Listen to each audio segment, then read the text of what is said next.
Hey everybody, how's it going? Oblivion Geeks here again to walk you through all the great geeky things we're excited about coming up in 2017. So let's get going, starting with movies. This February has the release of the Lego Batman movie. The Lego movie was a lot of fun, with Will Arnett's version of Batman being one of the breakout characters. If the trailers are any indication, we can expect this movie to be just as fun. Hugh Jackman returns for his final foray as Wolverine, at least until Ryan Reynolds convinces him to do a Deadpool-Wolverine team-up movie, and word on the street is it's the best yet. Also in March, we have Power Rangers. The trailer for this live-action reboot definitely looks different from the classic kids show I used to watch. Will it be Mighty? Will it be Morphin? We'll find out in March. Now, we know there's some controversy surrounding the casting for Ghost in the Shell, and we can discuss that in length later. But in terms of purely geeking out, we're really looking forward to this one.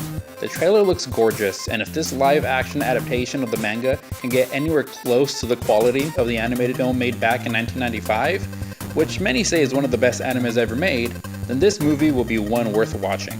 Moving on to May, Guardians of the Galaxy Volume 2. The first Guardians of the Galaxy was amazing. Its follow-up, directed once again by James Gunn, should hopefully be just as good, if not better. Why? New characters like Mantis and Kurt Russell's Ego the Living Planet, adorable baby Groot, and what I'm sure will be another killer soundtrack. Moving on to June, we have Wonder Woman. If you watched our last video recapping 2016, you know Wonder Woman was probably our favorite thing to come out of Dawn of Justice. So of course, we're super excited for her standalone film. It'll also be the first female-led comic book movie, so we're really hoping it does well and leads to many, many more films that deserve to be made. We're looking at you, Black Widow. The Mummy. There's a lot of reboot fatigue setting in with films these days, and normally The Mummy might not make our list, but I'm excited about it because it's the first in a planned shared cinematic universe featuring Universal's classic monsters, like Frankenstein, Dracula, and Creature from the Black Lagoon, among others. If this film does well, it could really lead to some exciting things. Come July, we have Spider-Man Homecoming. Speaking of reboot fatigue, no franchise better embodies that than Spider-Man. With 2 reboots within 5 years, there's a lot riding on this film, but after his highly anticipated introduction to the MCU in Captain America Civil War, hopes are high. Tom Holland is adorable, and Michael Keaton as the Vulture is great. Hopefully, third time's the charm. Also in July, we have Valerian and the City of a Thousand Planets. Even though it's based on a French comic series, we actually don't know much about the source material because it's, well, in French. But we're big fans of The Fifth Element and Lucy, some of the director's previous films, and the trailers look amazing, so at the very least we'll get a gorgeous looking movie. Fast forward to October, and we have Blade Runner 2049. After decades of rumors and rights issues, 1982's cult classic Blade Runner is finally getting a sequel. The original initially polarized critics, but has since been hailed as one of the all-time best science fiction films. We're a bit apprehensive about a sequel in general, especially after all this time, but we hope it'll be a promising addition to the Blade Runner universe. Come November, we have Thor Ragnarok. Thor plus Hulk plus bits of the World War Hulk storyline and the second appearance of Doctor Strange. Why wouldn't we be excited? Now for an entry I'm really excited about, Justice League. If the Wonder Woman movie wasn't already enough, we're getting even more for Injustice League, where she'll be joined by Batman, Superman, The Flash, Cyborg, and Jason Momoa's badass Aquaman. The DC Extended Universe has been off to a rocky start at best, but we're really hoping this movie is a smash hit. Finally, come December, you guessed it, Star Wars Episode 8. This one's a no-brainer. Do we really need to say any more? Okay, fine. We're looking forward to Luke actually saying some lines, hopefully finding out just who exactly Rey's parents are, and one last performance by Princess Leia herself, Carrie Fisher. This one will be bittersweet. Let's move from the big screen to the small screen and talk about some television shows. Archie is not a kid anymore, at least not in the CW's upcoming Riverdale series. The CW definitely knows how to do teen angst, so we should expect the same from our old pals Archie, Jughead, Betty, and Veronica, mixed in with a little bit of Twin Peaks intrigue. If that wasn't enough, there are already discussions about expanding the CW's Archie universe with spin-offs, including a possible Sabrina the Teenage Witch reboot. Looks like the Archieverse is here to stay. Next in February, we have Powerless. I'll admit, when I first heard about Powerless, the premise sounded a little cheesy to me.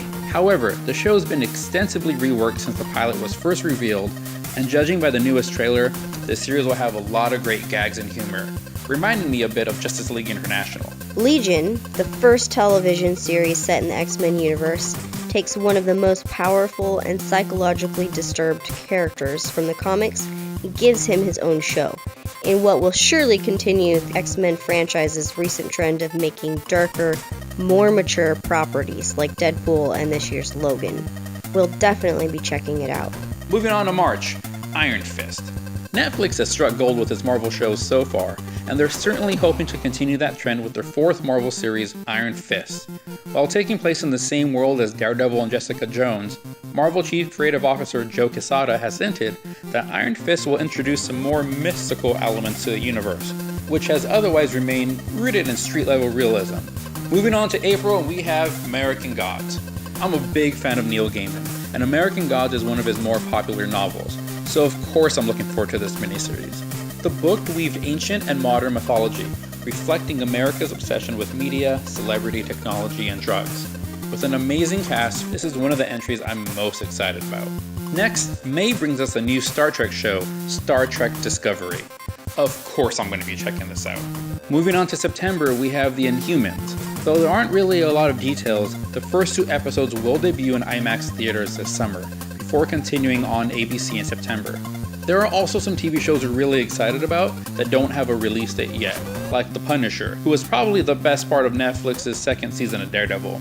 Another Netflix Marvel show with no release date quite yet is The Defenders.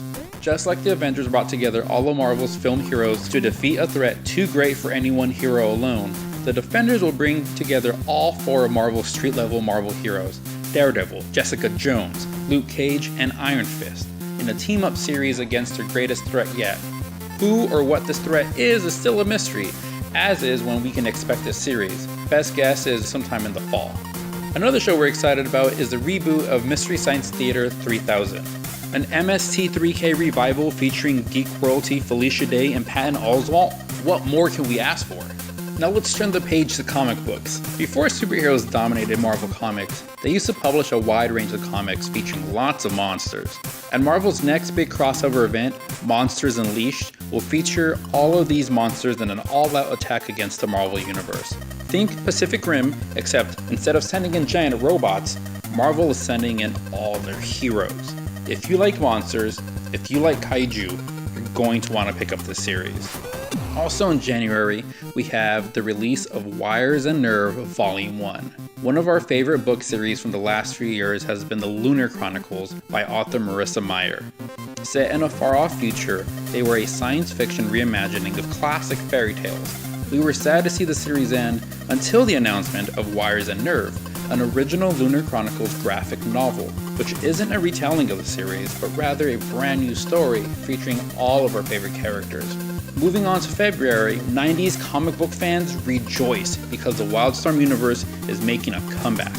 With writer Warren Ellis at the helm, the relaunch will reboot the imprint's established universe and introduce new versions of characters like Grifter and the Engineer. There's a wealth of great characters to use, so we're excited to see where this relaunch goes. DC's Rebirth machine keeps chugging along. Super Sons and the Justice League of America are finally being released next month. Followed by good news for Kate Kane fans because Batwoman is back in her own ongoing comic. Moving on to April, we have Resurrection. If you've been an X-Men fan the last couple of decades, things have been a bit dreary, but it looks like Resurrection is finally giving us a reason to be excited again. Launching what appears to be a new era of nostalgia and optimism, Resurrection is perhaps the most exciting event in X-Men comics in years. One other comic book event that was just announced is Secret Empire. Few events were as shocking as last year's reveal that Steve Rogers, the original Captain America, is a Hydra agent. Say what you want about that decision, but it's clearly been building to something big. Well, it looks like that something big is Secret Empire. Look for that later this year. Now let's switch gears to gaming. Coming this March is the Nintendo Switch. Nintendo is known for being innovative, both with their home consoles and handheld gaming. The Switch has us excited because it's effectively both. Gaming can go from your living room out to wherever you need to be. And with rumors that Pokemon might make the Switch, to console gaming, this could be a major success for Nintendo. And of course, what is a new Nintendo console without a new Legend of Zelda game?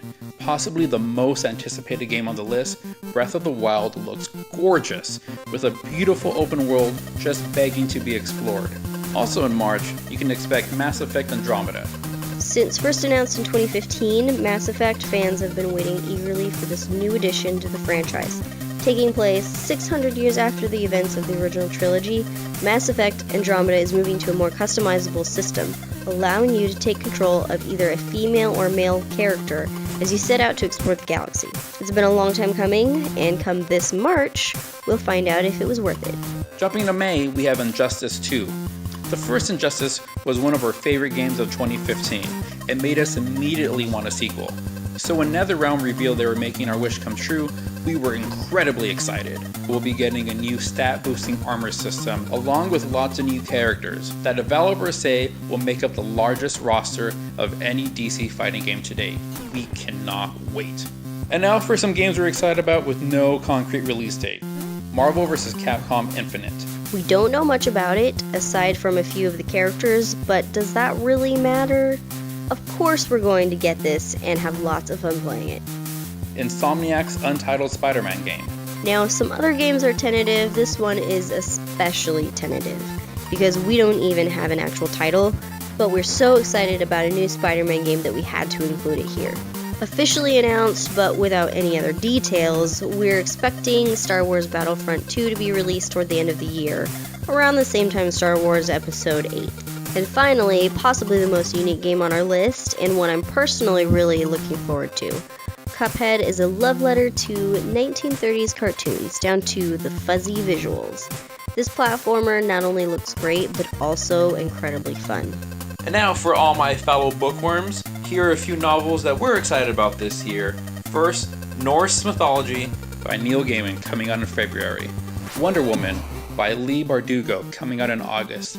And a few up in the air, including The Winds of Winter by George R.R. Martin, which hopefully should come out this year. The Gatlin School of Vigilantes by Marissa Meyer, which sounds like a lot of fun. And, if I'm really lucky, Peace Talks, the next book in the Dresden Files series by Jim Butcher. As you can see, there's a lot of great stuff being released this year. But the one thing we're most excited about is the grand opening of Oblivion Comics and Coffee here in our hometown of Sacramento, California. It's been a long time coming, and a lot of hard work has gone into it. Besides selling comic books and great coffee, it's also going to be a hotspot for all things geeky and nerdy here in town. And all types of geeks are welcome to Oblivion, not just comic collectors and coffee connoisseurs. We're all geeks about one thing or another, and Oblivion will be a great place to talk about the things you're passionate about. This has been a passion project for a lot of people, and the fact that it's finally going to be open is really exciting for us. We hope that when the time finally comes, you'll be just as excited to come check it out. And there you have it, the Oblivion Geeks guide to all the great geeky things in 2017.